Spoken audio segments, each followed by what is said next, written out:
Alam niyo ba na may mga lihim na mga pagnanais si Norman Mangusin o si Francis Leo Antonio Marcos na maging isang gangster boss? Yung tipong mafia don, yung mga katulad ni na Al Capone, ni Lucky Luciano doon sa Amerika during the 1930s. O di kaya dito katulad ni na Nartong Putik o yung mga kilalang gangster noong dekadang 60 at 70. Ito po ay nakita natin sa buhay ni Francis Leo Marcos at meron po tayong mga exclusive pictures na magpapakita kung ano talaga ang kanyang fantasy, kung ano magiging gusto niya sa kanyang buhay. Pero panoorin po muna natin ito, ang video tungkol sa pagloko, pangbudol-budol ni FLM sa isang city prosecutor sa may Mindanao. Bold and daring. Umaapaw ang lakas loob. Walang takot. Walang kahit katiting na kaba. Walang pag-alinlangan na gumawa ng kasamaan sa kapwa-tao. Walang konsyensya. Ito ang mga katangian ni Norman Antonio Mangusin, o mas kilala na si Francis Leo Antonio Marcos.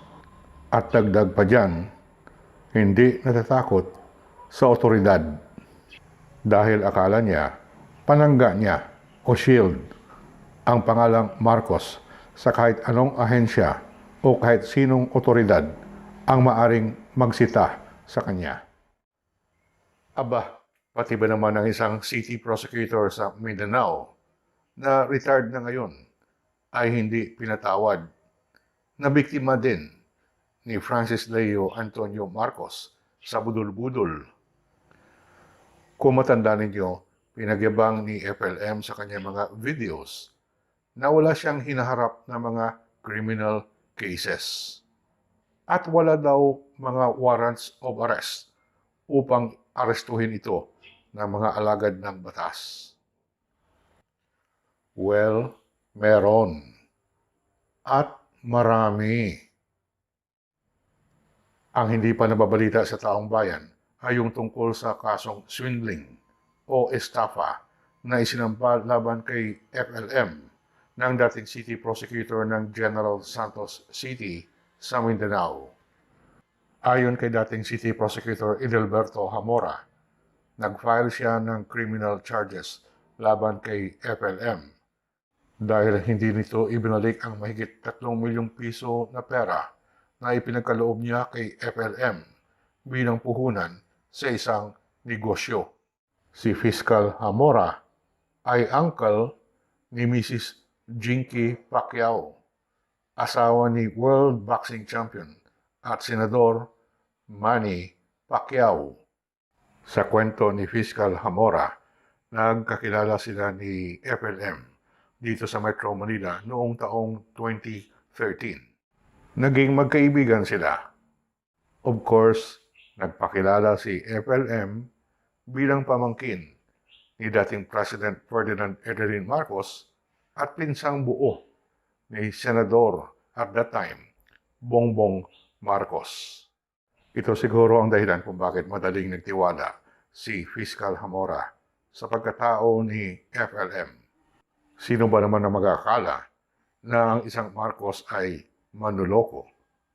Hindi lang alam ni Fiscal Hamora na peke yung pangalan na Francis Leo Antonio Marcos at isa na itong matagal nang kilala na budol-budol bilang si Norman Antonio Mangusin. Kaya nung inalok sa kanya ni FLM ang tungkol sa pagpuhunan sa isang negosyo, hindi nagdalawang isip si Fiscal Hamora at pumayag. Pinagkaloob ni Fiscal Hamora ang pera dahil sa tinatawag na trust and confidence.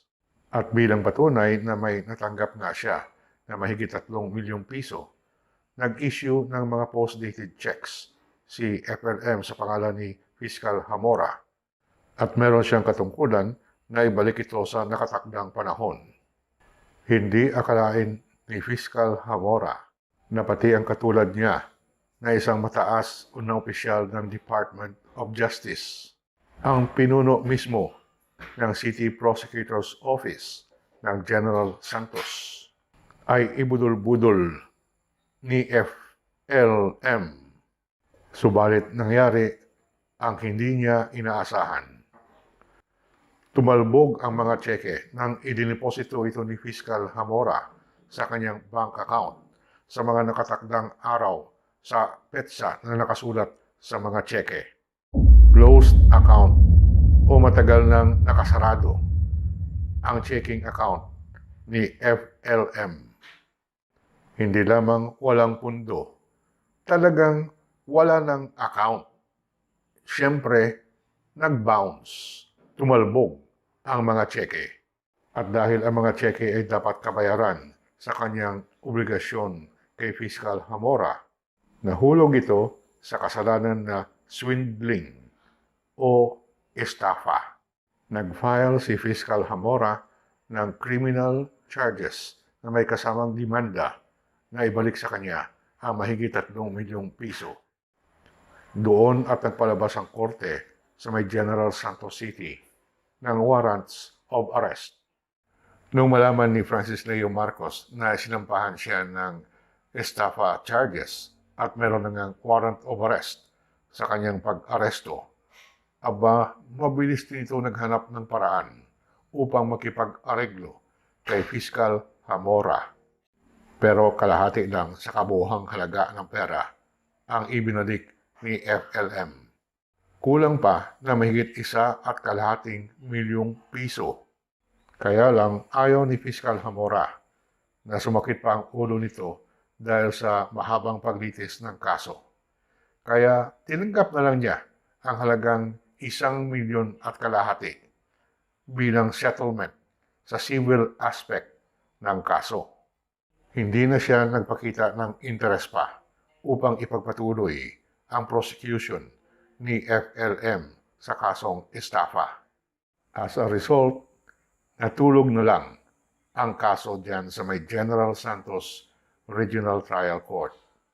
Subalit ang civil aspect lang ang inareglo at buhay na buhay pa ang criminal case na estafa o swindling laban kay Francis Leo Antonio Marcos.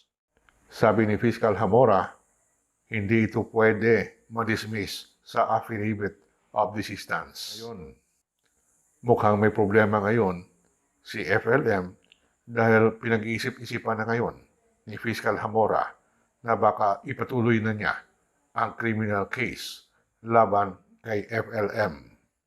Pumayag si Fiscal Zamora na isiwalat ko ang tungkol sa kaso niya para lamang na matulungan tayo na mapatunayan sa taong bayan kung ano karami ang mga naloko na nitong ni Francis Leo Marcos o si Norman Antonio Mangusin.